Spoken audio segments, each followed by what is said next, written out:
if you can remember, in the book of Numbers, God promises the Israelites that he would give them the land of Canaan, the promised land. But when they saw, and this was when they were still in Egypt, in captivity and slavery.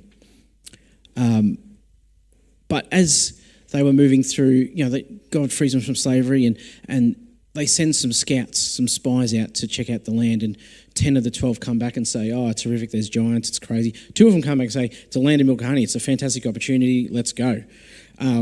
But because of their lack of faith, their disbelief, they get scared, and they turn to fear versus hope, and they don't believe God's promises. And they want to go back to Egypt, to what they know. And so God tells the whole generation through Moses that they're not going to step foot in the promised land. They're not going to make it into Israel alive.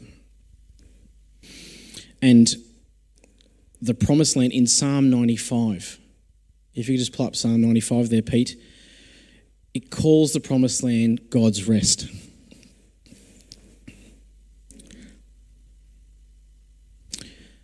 Sorry about the projector. I should have given an epilepsy warning before we started tonight, but that's all good. So the whole generation that's been marching around the wilderness was in captivity. It's their kids that enter into the promised land. It's very similar what I've experienced. I know that there's going to be things that I've prayed for, blessings, outcomes, revival that I won't enter into, I won't see. But the ones who I'm helping raise up they're gonna cross over into the promised land.